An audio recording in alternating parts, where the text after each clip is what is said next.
Здравейте, аз съм Мажикова и отскоро съм част от екипа на Зелени Балкани. Всъщност това, което ме доведе в организацията е интереса ми към опазването на околната среда. Това, което ми се стори изключително интересно, когато започнах работа в организацията, е всъщност, че съществуват още много други такива организации с сходни дейности за опазване на околната среда. И всъщност те не просто съществуват и ги има, а много често и работят заедно. Как се случва това нещо? Когато се обединят заедно. И какво имам предвид? По-конкретно имам предвид една коалиция, наречена Коалиция за да остане природа в България. Какво представлява тя и как различните организации са станали членове или подкрепящи самата идея на коалицията, ще може да разберете в следващите епизоди. Здравейте! Казвам се Елена Стоева от екипа на Зелени Балкани. Намираме се на територията на Природен парк Врачански Балкан, едно от местата, където съвместно с нашите партньори сме допринесли за възстановяването на белоглавия лешояд. Нашата организация е създадена 1988 година, като една от първите граждански организации в страната, като от тогава работим отдадено за опазване на българската природа, което е нашата кауза. Ние сме профилирани в дейности за опазване на биологичното разнообразие, като имаме дългосрочни консервационни програми за възстановяването на различни редки или изчезнали видове.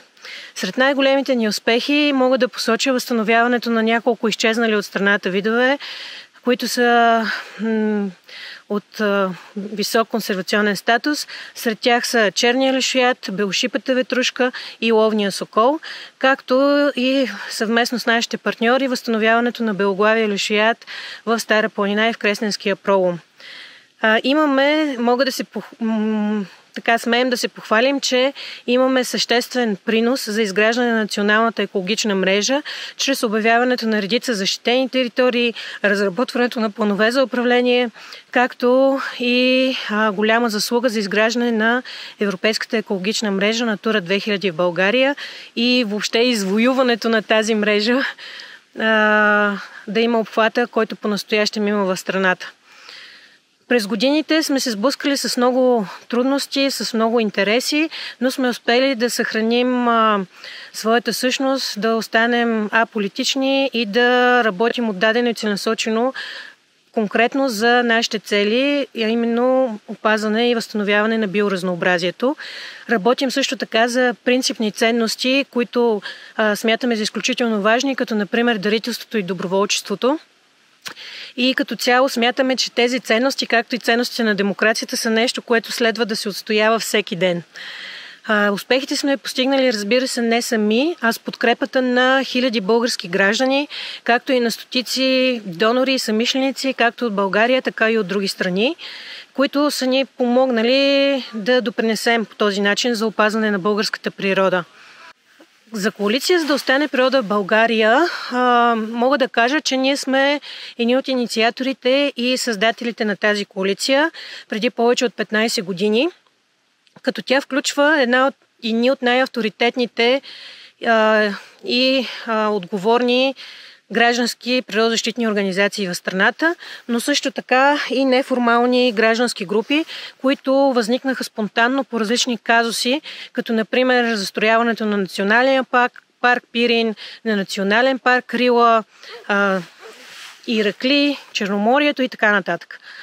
Ние като хора и организации сме доста различни, работим в различни сфери, много често имаме различия, спорове, а често сме в конкурентни отношения.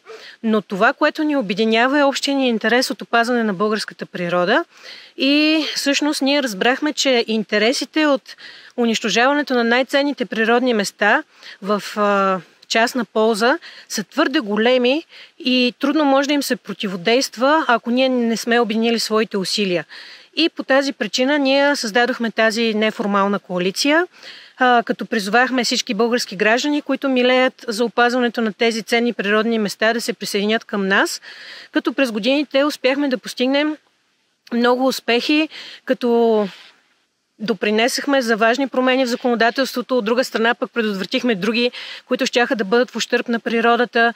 Преборихме се до голяма степен за съхраняването на националните паркове от посегателства, както и на най-ценните природни места в Черноморието. Разбира се, не навсякъде сме успели и, както казах, тези битки продължават и те са неща, които трябва ежедневно да бъдат отстоявани и да бъдат полагани усилия от цялото ни общество. Ние вярваме, че съхраняването на природата е от върховен обществен интерес, т.е. това е приоритетен въпрос, от който трябва всеки един гражданин живо да се интересува, да се вълнува и нещо повече да има активна позиция.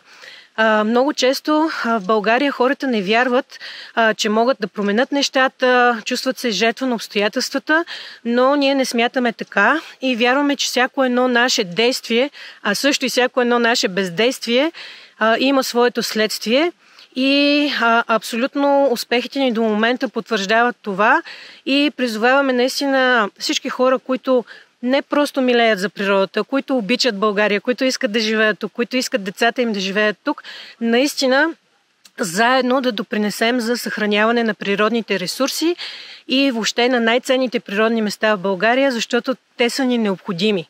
Това е една огромна инвестиция за бъдещите поколения и ние заедно можем да го постигнем.